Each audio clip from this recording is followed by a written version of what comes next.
Africa की सरजमी पर 13 सालों तक राज करने वाला यह एक महान शेर था।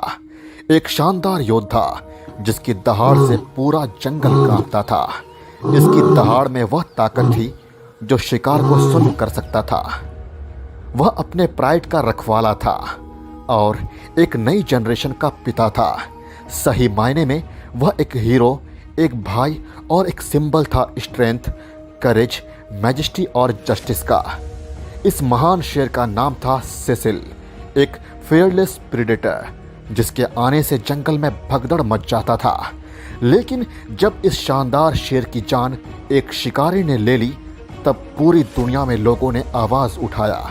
हर तरफ गुस्सा और आक्रोश का माहौल था, क्योंकि इसने एक शानदार जिंदगी जिया था और अपना विरासत बनाया था। सच कहें तो यह पैदा ही हुआ था राज करने के लिए और अपना विरासत बनाने के लिए।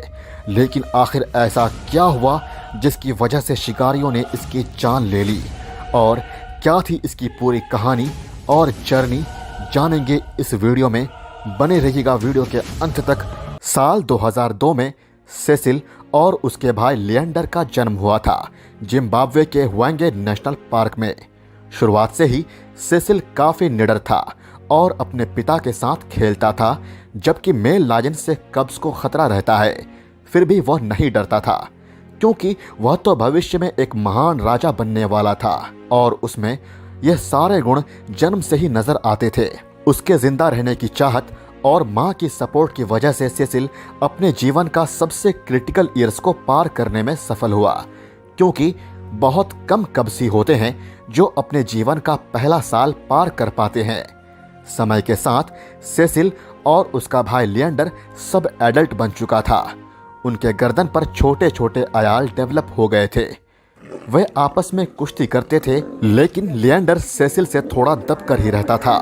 पर भविष्य में इन्हें एक गठबंधन का निर्माण करना होगा, तभी यह जीवित रह पाएंगे। इसीलिए सेसिल हमेशा लिएंडर की मदद को तैयार रहता था। पर समय के साथ उन्हें प्राइड छोड़ना होगा, क्योंकि वह दोनों भाई उनके पिता के विरासत के लिए खतरा थे। इसीलिए उनके पिता ने दोनों को प्राइड से खदेड़कर भगा दिया। अब उन्हें बंजारों की तरह जीना होगा, पर जल्द ही उन्हें खुद की टेरिटरी बनानी होगी, तभी वे जीवित रह पाएंगे। फिलहाल दोनों भाई स्कैवेंजिंग करने पर मजबूर थे। यह अभी नौसिखिए थे और चारों तरफ दुश्मन भरे हुए थे। यह जहां भी जाते वह किसी न किसी शेर का इलाका होता। इसीलिए इन्हें खुद की टेरिटरी बनाने के लिए लड़ना होगा और अपना शिकार करना खुद सीखना होगा। और इसी चीज को अपनाने के लिए वे सबसे पहले बफेलो हर्ड पर हमला करते हैं, जिससे हर्ड में भगदड़ मच जाता है। लेकिन जल्द ही बफेलो हर्ड को यह पता चल जाता है यह दोनों शेर अभी नौसिखिए हैं और इनमें अभी हंटिंग स्किल्स की कमी है। इसीलिए वे पलटकर हमला करते हैं। पर तब तक सेसिल मौका देखकर एक बफेलो काफ को दबोच लेता है और लिएंडर उसकी मदद के लिए वहां पहुंच जाता है और उस काफ को शांत कर देता है, ताकि उसकी आवाज हर्ड का ध्यान इस ओर ना खींच ले, जिससे परेशानी बढ़ सकती थी। समय के साथ वे धीरे धीरे एक्सपीरियंस गेन करते गए और अपने पिता की तरह ही शानदार, ताकतवर और निडर शेर बन गए। अब वे तैयार थे अपनी खुद की टेरिटरी बनाने के लिए। इसका मतलब था बहुत जल्द जंग शुरू होने वाली थी। ह्वेंगे नेशनल पार्क के उत्तर में एक बूढ़ा शेर था, जिसका फायदा उठाकर दोनों भाई उस पर हमला कर देते हैं। जवानी के जोश से भरपूर यह दोनों भाई भले ही काफी ताकतवर थे, पर इनके सामने एक ऐसा शेर था जिसके सामने ऐसी लड़ाई कोई नई बात नहीं थी। फिर भी वह शेर दोनों भाइयों से लड़ा, लेकिन अगर यह शेर था तो दोनों भाई सवा शेर। इसीलिए इस बूढ़े शेर को दोनों के सामने हार मानना पड़ा। अब दोनों भाइयों का खुद का इलाका था और इस प्राइड की शेरनियों ने भी इन्हें स्वीकार कर लिया था। यह इनका परिवार था, जिसे हर हाल में घुसपैठियों से बचाकर रखना होगा। सेसिल का अयाल गहरा और काले रंग का हो गया था, जिससे मादाएं आकर्षित होती थी। जल्द ही शेरनियों ने शावकों को जन्म दिया। अब इनका परिवार बड़ा हो चुका था, जिसे खाने की जरूरत थी। वह खाना मिलने वाला था इस बफेलो हर्ड से। दोनों भाइयों ने शेरनियों के साथ मिलकर एक बफेलो का शिकार कर ही लिया। इनका जीवन बड़े ही सुकून से गुजर रहा था। खाने को भरपूर मात्रा में शिकार था, बाहों में शेरनियां थी, आसपास नन्हे मुन्ने कब्ज खेल रहे थे। सब कुछ सही से चल रहा था। कोई भी इनसे टकराने की हिम्मत आसानी से नहीं करता, पर 4 शेरों का एक गठबंधन सेसिल के इलाके में आ पहुंचा था। जाहिर है यह चारों सेसिल से उसकी टेरिटरी छीनना चाहते थे। इसका मतलब है जंग होने वाली थी, जंग सत्ता की और अपनी विरासत को कायम रखने की। एक तरफ 2 भाई थे तो दूसरी तरफ 4, जिसमें सबसे पावरफुल और दमदार शेर का नाम था जेरिको, जिसकी दहाड़ जंग का ऐलान कर रहा था। भले ही जेरिको सेसिल से साल भर छोटा था, पर इनकी संख्या ज्यादा थी, इसीलिए इन्हें हल्के में नहीं लिया जा सकता था।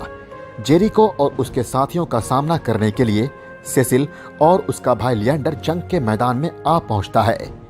अफरा तफरी में दोनों भाई एक दूसरे से अलग हो जाते हैं और अकेले ही 2-2 घुसपैठियों से लड़ते हैं। घुसपैठियों में से 2 ने लिएंडर को दबोच लिया है, जबकि सेसिल अकेले ही दोनों शेरों से लड़ रहा था, एक राजा की तरह। उसने जल्द ही एक को घायल कर दिया और दूसरे से पीछा छुड़ाकर अपने भाई लिएंडर की मदद करने के लिए पहुंचा। लेकिन अफसोस, तब तक बहुत देर हो चुका था। लिएंडर अपनी आखिरी सांसें गिन रहा था। उसने सेसिल को जख्मी हालात में छोड़कर खुद इस दुनिया से चला गया। हार के बाद सेसिल इस इलाके को छोड़कर चला जाता है और गायब हो जाता है। साथ ही पीछे छोड़ जाता है अपने कब्ज को, जिन्हें जेरिको और उसके 2 बचे भाई मार डालते हैं। यह तीनों शेर अपना खुद का परिवार शुरू कर पाते, इससे पहले ही ट्रॉफी हंटिंग गेम के शिकारी जेरिको के 2 भाइयों को लालच देकर रिजर्व से बाहर ले जाते हैं और मार डालते हैं। जेरिको के लिए मुसीबत बढ़ चुकी थी।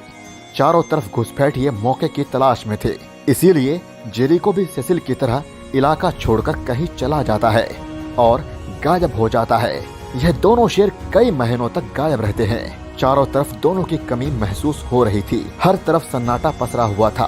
फिर अचानक एक दिन एक शेर गहरे काले रंग के अयाल के साथ शाही अंदाज में नजर आता है। वह कोई और नहीं बल्कि सेसिल था, लेकिन इस बार वह अकेले नहीं था, उसके साथ था जेरिको। इन दोनों का आपस में साथ होना बिल्कुल ही उम्मीद से परे था, क्योंकि यह दोनों एक समय एक दूसरे के जानी दुश्मन थे। अपने नए भाई के साथ होने से सेसिल में वह आत्मविश्वास वापस आ चुका था। वह जेरिको के साथ मिलकर प्राइड पर कब्जा जमा लेता है। हालांकि इतने दिनों तक गायब रहने की वजह से शेरनियां इन्हें अपनाने में कतराती है। इसके बावजूद भी यह दोनों भाई शेरनियों पर काबू पाने में सफल होते हैं। अफ्रीका के सबसे खूबसूरत, ताकतवर और बड़े शेर होने के नाते सेसिल शेरनियों की पहली पसंद था।